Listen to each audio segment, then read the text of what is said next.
here. One that leads Davies to conclude this animal is walking on two legs.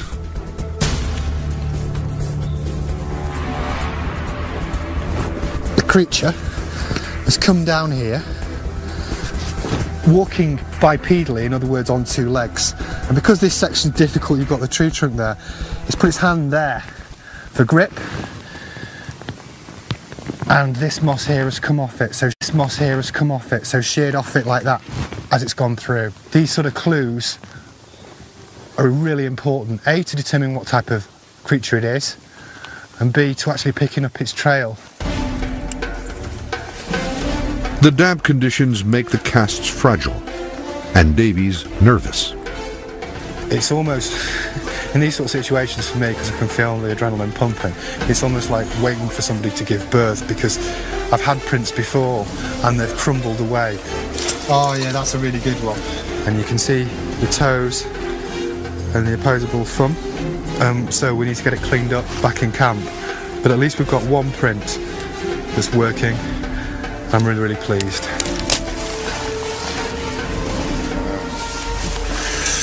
Oh, it's in one piece.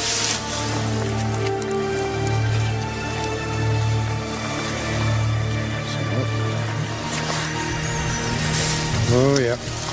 And you can, yeah. You can see. Again, you can see the print, can't you? And the toes on it. Fantastic. 3 in a row. That's awesome. But before they can cast the final print, the sky opens up again. Yeah. Cover this one over, and we'll go back to camp and we'll leave this one for Jeremy to have a look at. Fresh tracks mean something is in the area, and they want to lure it back within range of the camera traps. Davies brought pheromone chips made from ape sexual secretions.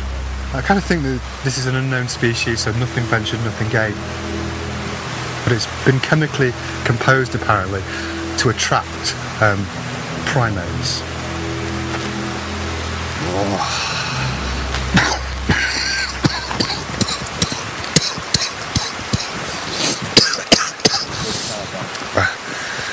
I hope the Orang Pendek likes men smelling strong. With the casts firm enough to transport, they head back to camp to share the find with the rest of the team.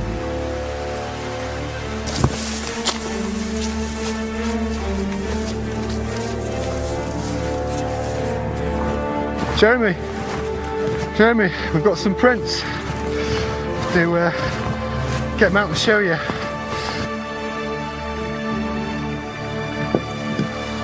Okay, I think we need to give these a clean now so that we can properly see the definition on them.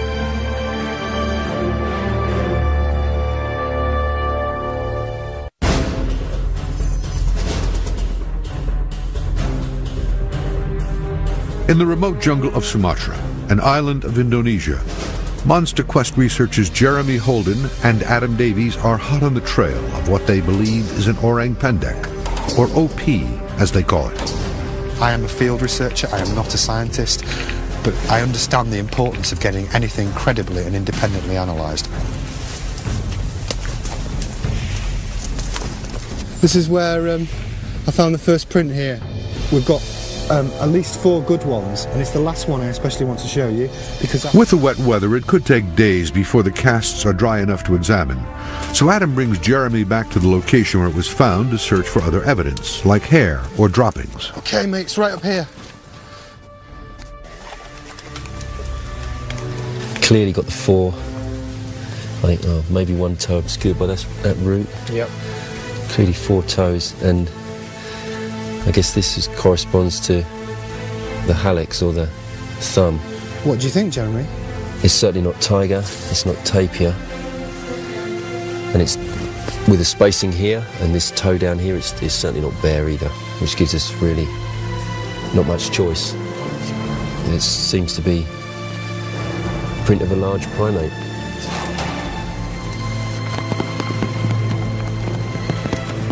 Unfortunately, just as we put the plaster into the print, it started to pour with rain. So we've covered it up.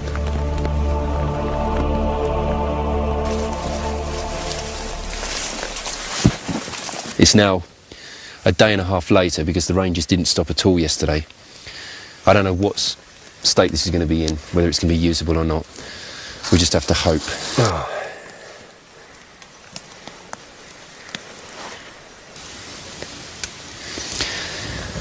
Not sure that's going to convince any skeptics.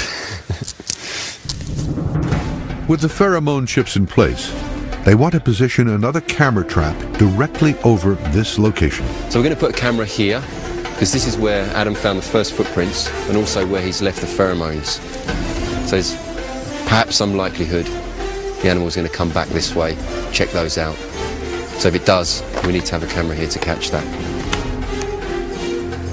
With all the camera traps set, they return to camp to clean up and examine the prints. That's just over 16 centimetres, which is about 6 inches. The prints we found over the other side of the mountain were all usually about 21 centimetres. But the prints I found last time were about 16. Comparable evidence is important. If these new prints are a match to the mystery prints Davies found in 2001, then they believe a case can be made that this is the same animal or animal species. The shortness of it could well be because these toes almost seem to be pointing. I mean, look at the depth of this, for instance. Yeah. And here also.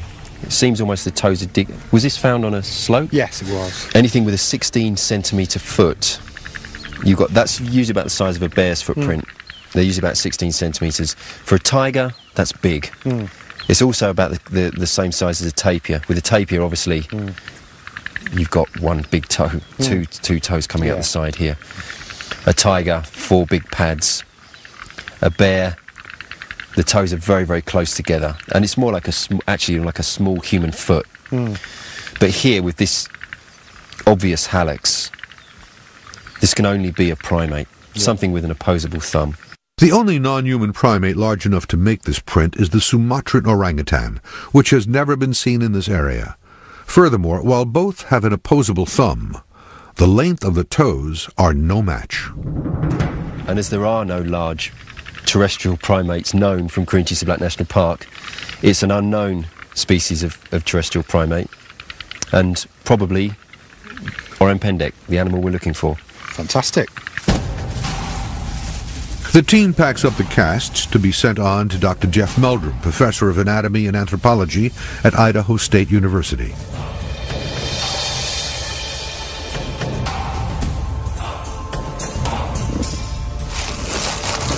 Well, this is interesting. Meldrum is an expert on mystery ape footprints. He houses one of the largest collections of Bigfoot, Yeti, and other mystery ape footprints in the world. So footprint casts have continued to accumulate here in my lab. Not only does Meldrum have Davies' new casts, but a copy of the mystery print from Davies' expedition in 2001. Adam's original print from several years ago has some interesting comparisons and contrasts to the new ones. I mean, if this is perhaps a divergent big toe, then we see that it's disposed much further up the foot than is suggested here. Of the 4 prints cast by Davies and Holden, 2 appear to have enough detail for further examination. We actually have Adam's original print already scanned into our virtual museum, our virtual collection. So I'd like to take these over to the Idaho Virtualization Lab and have these 2 scanned and get some 3D renderings.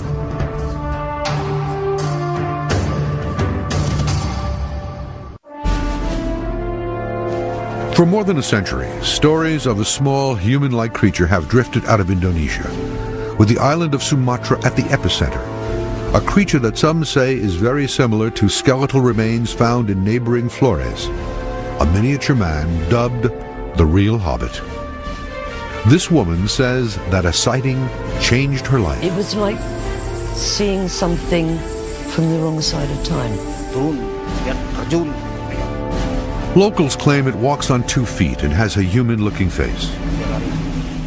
This man cast a print in 2001 that experts say is unlike any primate known to man. And Monster Quest launched an expedition in an effort to uncover the mystery.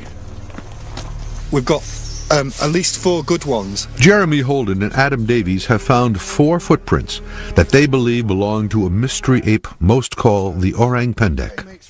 What's been special is we've got an animal actually following a trail continually, and we've actually been able to mark it off some distance. They have been in the forest now for 7 days with camera traps snapping away.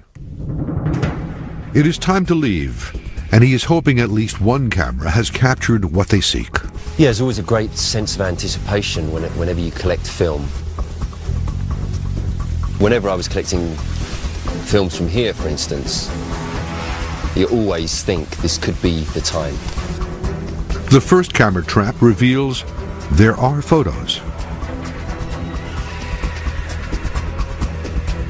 Because of the high humidity, especially this week where it's rained every single day, the cameras still worked. All we caught was pictures of Adam and Sahar coming back from one of their treks. But it still shows the cameras are working. And that's an important thing. As they check each trap, the story is the same.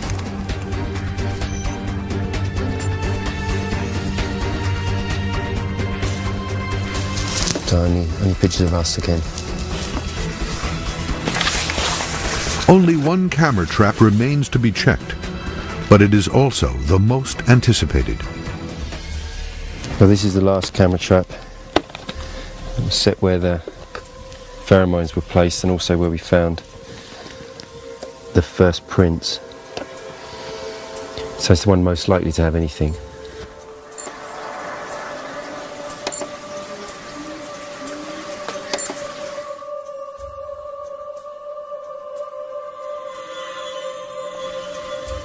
No, nothing. Once again, a photograph of the Orang Pendek has eluded both men. Well, disappointed, yeah, but not surprised. It will still be several days before they can make it out of the jungle and contact Dr. Meldrum, but nothing can overshadow their excitement about the possible results of the footprint analysis. Robert, here are those casts from Sumatra that we were anticipating. We'd like to get a 3-dimensional scan of. But it is.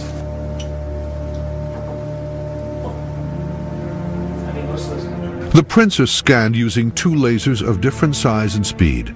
The resulting images are not only in 3D, but minute details mostly invisible to the naked eye are now revealed.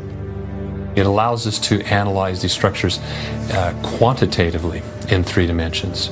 We can make very precise measurements, very precise comparisons between specimens. The 3-dimensional images offer us ways not only to visualize, but also to analyze the specimen in ways that simple photography or even holding the original specimen in hand don't afford.